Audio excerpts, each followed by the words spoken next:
Okay, we are here with South Carolina student athletes Meechie Johnson, Talon Cooper, and BJ Mack. We have 15 minutes with the student athletes before head coach Lamont Paris comes in. Please raise your hand to ask a question, and a person with the microphone will come over. Please state your name and media affiliation. If you are joining on Zoom, please use the raise hand function for questions. We will address questions in the room first and get to Zoom if time allows. Questions for student athletes? Right here in the middle. Cameron Drummond with the Lexington Herald Leader. Talon, obviously you've been around college basketball a long time, Moorhead to Minnesota to here. Just where do you think you've grown the most as a player from when you first started playing college basketball to now, and how has that helped you and your team this season?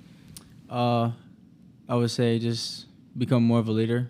Coming in as a freshman, I had a great group of guys around me, and from there I just developed as the point guard, turned into the point guard role, which just helped me lead these guys and keep them calm and poised and throughout the game. So just being a leader throughout my career. Question up front. Alan Cole with GamecockCentral.com on Rivals. Meechie, you've talked a lot the last 2 years about this was always the goal. This is why you came to South Carolina. I know you've been here half a day. You haven't played a game yet, but what has this tournament experience been like so far just since you've been here? It's been a blessing to be here with these guys. We've been working, putting a lot of work in. We believe we can be in this moment. And since being here, we've just been having a lot of fun, bonding, watching film, going to dinner, enjoying every bit of moment we can, making the memories. Question up front. Mike, you have a Gamecock Central. For either of you guys, I mean, being able to believe in Lamont, I mean, Meech, we've talked about it before, transferring in, what was it about Lamont when you guys had an opportunity going through the recruiting process that said, hey, you know what, I believe in his vision to be able to get South Carolina in the position that you guys are in this week? It's just been the honesty that he had with us up front, just telling us what he sees for the team and then what our personal goals that lined up. So just throughout this whole year, it's just been a perfect match for all of us, and we've just been putting in the work since. Question up front to the right. Alex Jones with the BigSpur.com and 24/7 Sports. For Meechie and Talon, you guys have experienced the NCAA tournament before. How have y'all helping the guys on the rest of the team kind of know what to expect tomorrow? Yeah. Well, when I came, it was during COVID, so I didn't get the full experience. But just to tell them this, embrace the moment. I mean, we're on a big stage, going to play in front of a good group of crowds. So just embrace the moment and just go out there and have fun and play basketball. Jordan K. with the State. For BJ, what do you see from N'Faly Dante on Oregon, and kind of what's the game plan of stopping him or containing him? Yes, Dante's a great player. He's one of the leading scorers for their team, for Oregon, their best rebounder. He tries a lot to get a great post position, get to his right hand for the hook. So just pretty much not allowing him to get easy catches. And just trying to push them out, trying to get offensive rebounds. We know they feed off of that and try to get out in transition, so he's a big key factor in that. Questions for our student athletes? Back there in the middle. Talon, you mentioned a second ago about, the first time you came to the tournament, you didn't really get to experience a lot of the things that are happening now because of COVID. Is there anything in particular that struck you about this experience so far, or something that you're still looking forward to that maybe you didn't get a few years ago? Yeah, just the crowd. I mean, being able to play in front of a big group of crowd, just getting your blood going, so that's what I'm most excited about. Question.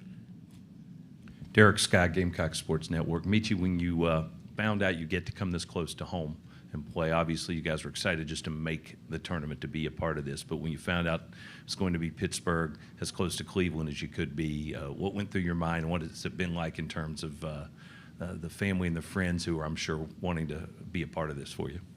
I felt good. Like I said before, I kind of already knew it. Like I knew it was going to happen. I knew God was going to make all this plan how I wanted to.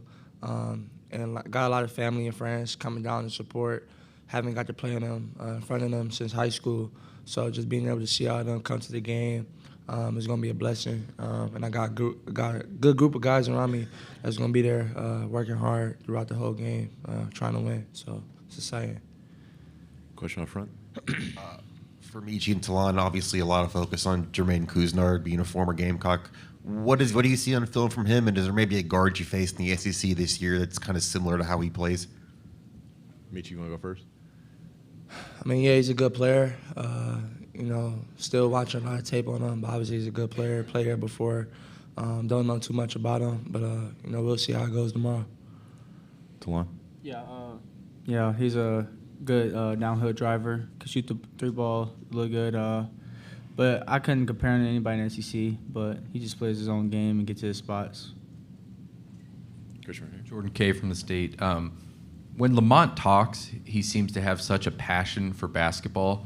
But what is there something about Lamont outside of basketball we don't know about him? Something you guys have grown to love about him over the last couple months?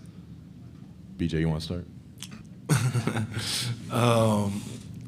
Coach Paris, he's a big jokester. That's what, we call him the people's coach because, he relates a lot to a lot of people. So just him having that capability to relate to a lot of people and show a different side that you don't really see probably from a lot of coaches just shows the great person that he is. Talon? BJ took everything that I was going to say, but I don't know. Coach Bear is just a great guy in general. I mean, he's just a great guy to be around, great guy to talk to. It's not much to say really about him. He's just a good guy at the end of the day. You got anything to add, Meechie? Yeah, I think he's just a great coach and just off the court, just a regular guy. You see him walking in with his Taco Bell bag, Starbucks, coffee in the morning. But he just watches film all day. Basketball is what he loves. And he studies it. I call him like a doctor of the game.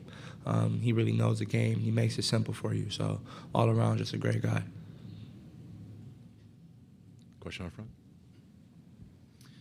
Meechie, for you, when we talk about being able to buy into a system, especially the system that's so much different than maybe what other programs run across the country, what do you think allowed this team this year to be able to buy in so quickly to what Lamont is trying to do when maybe other players wouldn't want to play in the system? Yeah, I mean, Lamont, he allows you to play your game. And with that, when you have great guys and you build a great team, which, the coaching staff did this year, we just play for each other. That's all it's about. We said before, and you've seen all year, it's been different guys' nights, 25 for this guy, 25 for that guy. And, next day is somebody different, and we all happy at the end of the day because we're winning, and now we're in this position. So it's just about buying into winning. If that's the main goal, then everybody eats at the end of the day. Question right middle. Justin Guerrero with the Pittsburgh Tribune Review. BJ, you guys obviously have a lot of older talent on this team, but Colin's a guy who's certainly come in and made a pretty big splash as a freshman. Just what has it been like for you just watching him develop just as a college player in a practice setting throughout the course of the season, and what does he bring to your team? Colin's been bringing in a lot of great energy. You've seen the work that he's been able to put in since coming back earlier in the season. So just the work that he's put in just to be able to get back, coming in, doing two-a-days to get back right, to try to catch up to speed with us. So it's just been a blessing just to see that, you don't really see a lot of freshmen coming in making a big impact like that, like he has so far. So we're just happy to have him, for him to be healthy and be able to get on the run that he's doing. Question right there. Hey, BJ, John Huang, NOLA Media. You guys play in arguably the best conference in America. Can you talk just a little bit about the physicality of the conference and how that's helped you guys develop your games? Yes. SEC is probably the most physical conference. So playing against guys that are 7 foot, 7'5", that we played against twice this year. So just having that to go against and then going into a tournaments type of play, you kind of get a little bit of an advantage seeing how the refs are going to call things. Playing in different cities and across the country, it might be different. Some places you might play might be more physical, others might not. So we kind of had a good balance of that, playing out west where they play kind of a more finesse style, and then playing in the SEC where it's more physical and brutal. So I just feel like that's a good balance between it. Question left front. Jordan K. Oregon, for like the first couple months of the season, seems like a very different team than what they were in the Pac-12 tournament. How do you guys balance watching film of what they did throughout the body of work of the season, or do you just kind of focus on what they did the most recent games? Meechie, you want to start and work your way down? I mean, yeah, obviously you want to be playing your best basketball right now. So we're honestly looking at that, seeing what they're doing. A great team, got great pieces, but we have obviously grown too, and they got to see us tomorrow too. So it's just a matchup. You know what I'm saying? It's just a matchup. It's March Madness. It should be fun, and you go from there. Talon?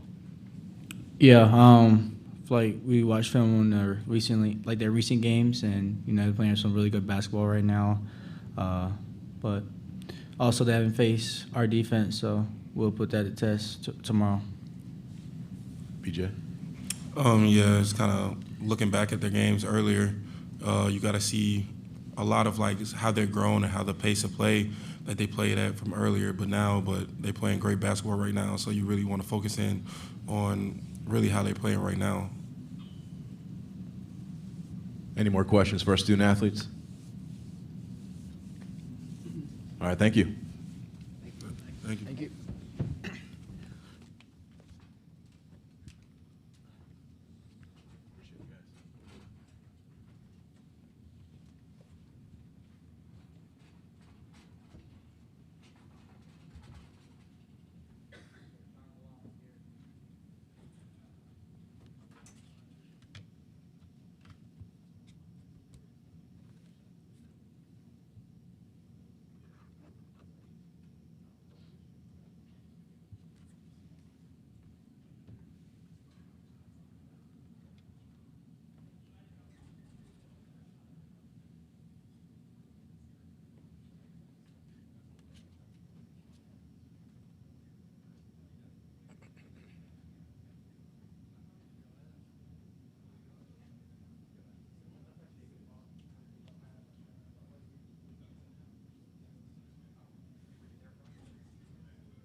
Yeah, you too. Any specific spot? This works? Oh, right there where it says my name. How about that? Got you covered. Oh. All right, once again, please raise your hand to ask a question, and a person with a microphone will come over. Please state your name and media affiliation. If you're joining on Zoom, please raise the raise hand function. For questions, please address question. We'll address the questions in room first and get to the Zoom if time allows. Questions for Coach Paris? Right there in the middle. Lamont, obviously you saw a lot of stuff on film that made you want to bring Talon Cooper into the program, but can you speak to the growth from what you've seen on him, on film, on tape, beginning of the season, and to this point now where he's able to be a fifth-year leader for an NCAA tournament team with high hopes? Yeah, we've had growth has kind of been our thing all season for a lot of guys, but oftentimes you think about young guys when you think about that, just because typically they have the most room for growth. And it's harder for a guy that's in his fifth year to grow as much. But Talon's grown tremendously in a lot of different ways, offensively, As a shooter, he's been really consistent. I think in his last year at Minnesota, he had good numbers overall as a shooter, but it was, started off the season with a bang and kind of just crept through it towards the end, where he's been really, really consistent as a shooter. I think where the most growth has happened with him is on the defensive side of things. I mean, he's had some moments defensively where he's had some matchups and guys are being really aggressive, and he's done some really, really good things for us defensively. I think we've created an environment where he and some other guys also have grown as leaders. They've been able to lead and have conversations and express themselves with words. In an environment where that's encouraged and where it's not just a bunch of guys throwing darts at guys, right? They get enough of that by way of social media. You think about it, if they put on social media the new shoes that they're wearing or what they had for dinner, somebody's going to throw a couple darts at it and say, that's the worst pair of shoes I ever saw. So we've created an environment where they feel comfortable doing that, and he's been one of the guys that have really used that as an opportunity to grow. Right there in the middle. College Basketball Review. True. You talked a lot about growth, Coach, specifically over the course of the season. What have you seen from Colin and his ability to work low in the post and grow his footwork ability over the course of the season? Yeah, well, there's growth, and then there's whatever the word that you would use, metamorphosis, possibly. Sometimes you go into a cocoon and you look like a worm, caterpillar, whatever it is, and then you come out and you look like a butterfly or a moth. And so that, to me, is metamorphosis, which is another whole level of growth. And that's what Colin has done.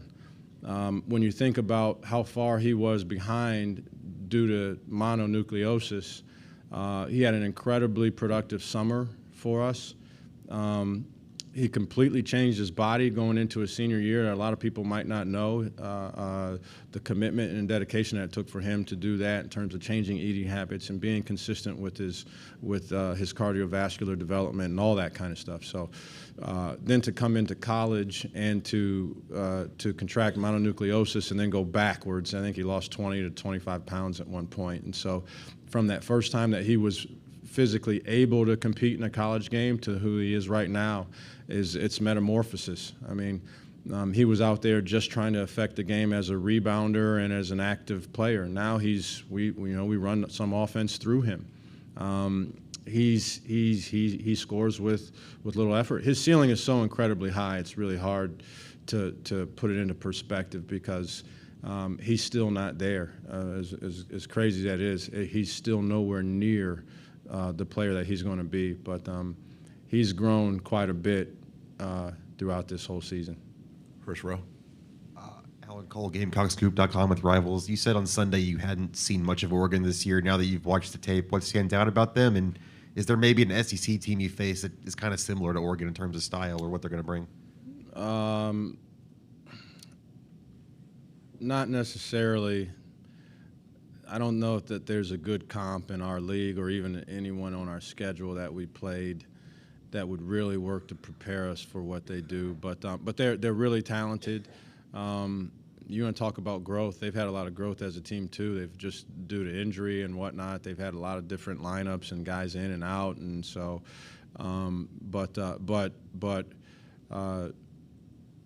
If you look at the history of Dana Altman's teams, this is the time that they put it together, and so they've done that once again.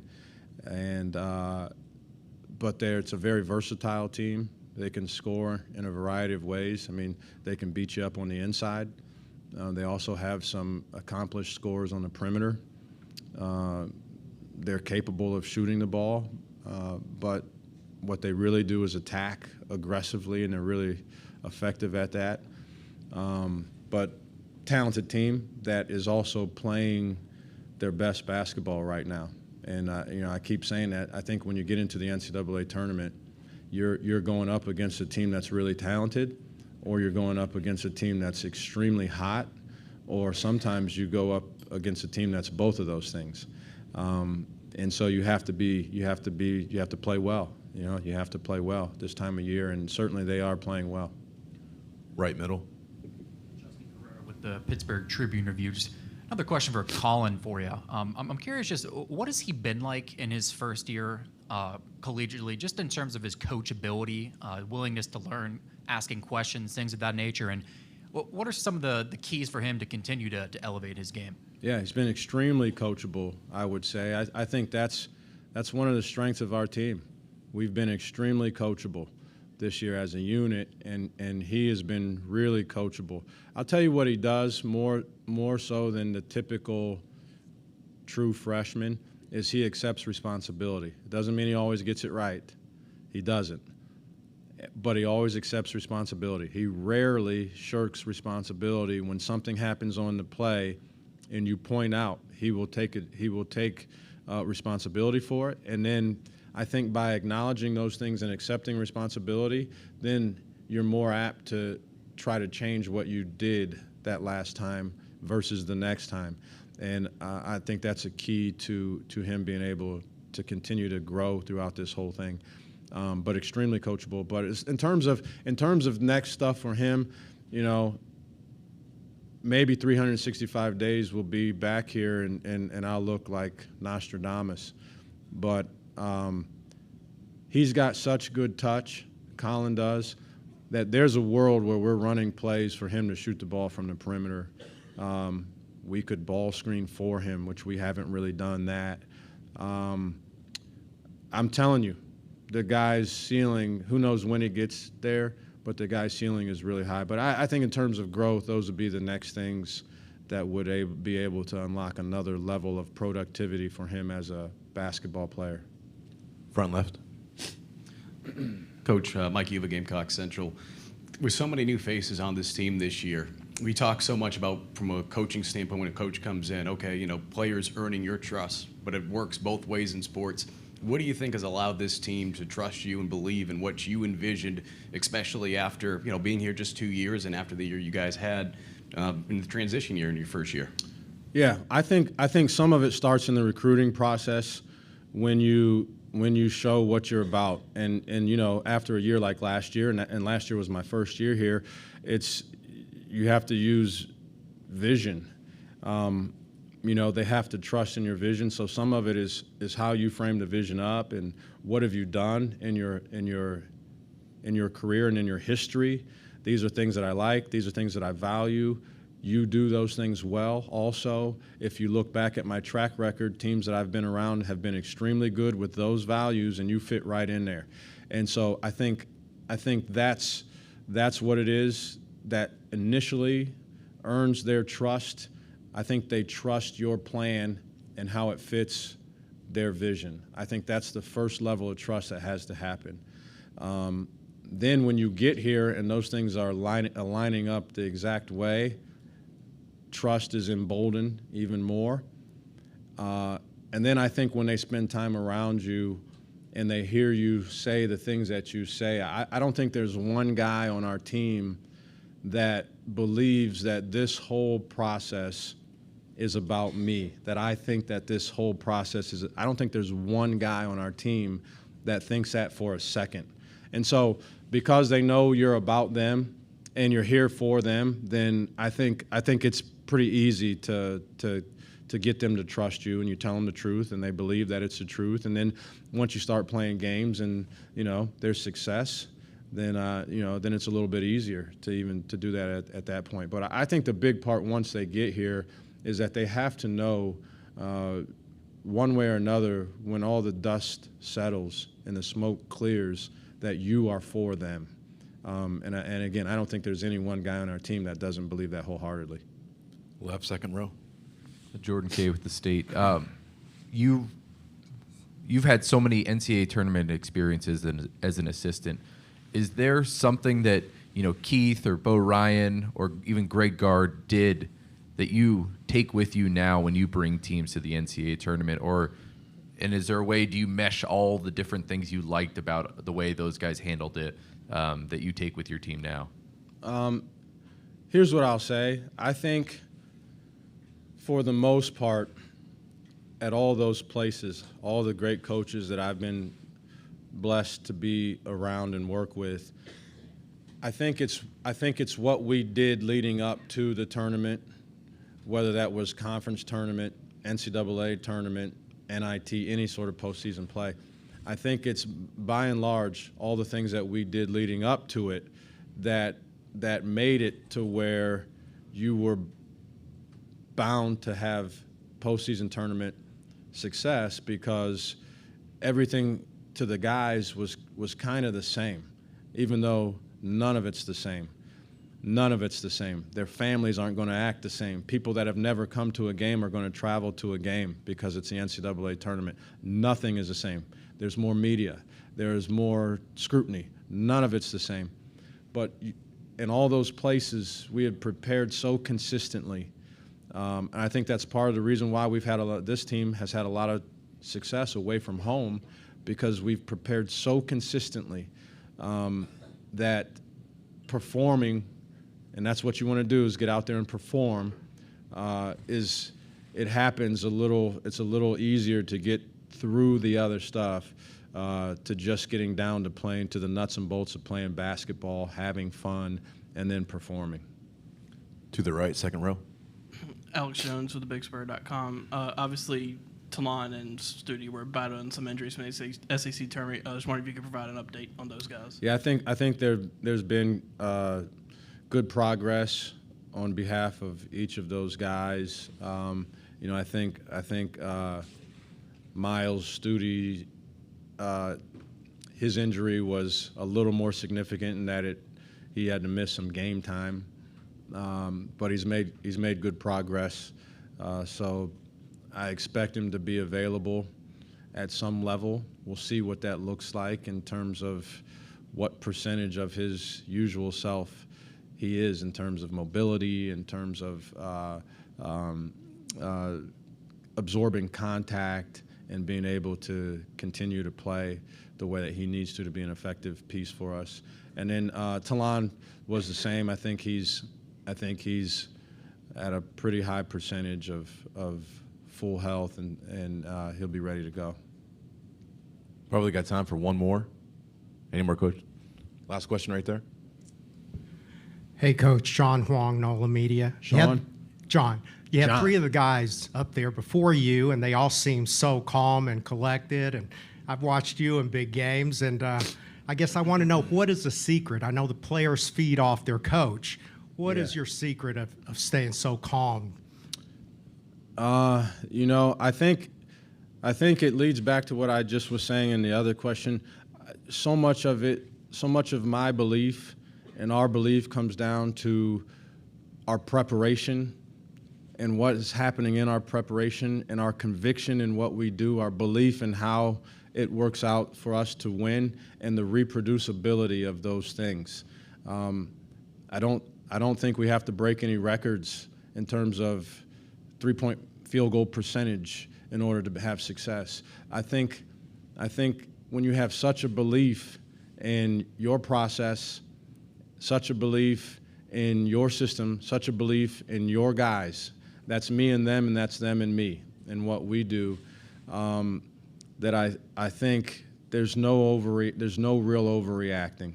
There's no real overreacting. Stuff's going to happen. That's just the way it is.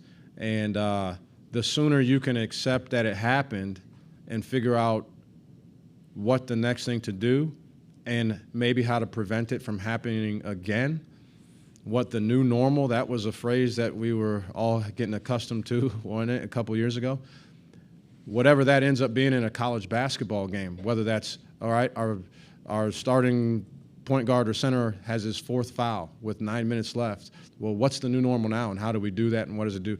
I think the belief in all that stuff allows you to handle those things. And I just had never really been an overreactor on game day in particular.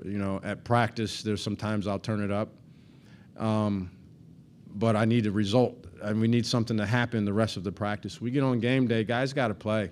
They got to feel good about themselves. I do a lot of teaching. I always use the analogy, if you're in calculus class and you're not understanding how to do something in your calculus class, I'm not sure your teacher is screaming it at a different volume makes you learn it better. So, I'll turn up when guys are not trying, when they're doing things that they know they're not supposed to do, but they really try hard to do what we ask them to do, so there's not a lot of that. Honestly, we get out there and we play. Stuff happens. Some of it's good. A lot of it's good usually. Some of it's not so good. And then we got to pivot and make another adjustment based on what's out there. And I think you have to have a cool, calm mind in order to do that. Thanks, Coach. Appreciate your time. Thank you.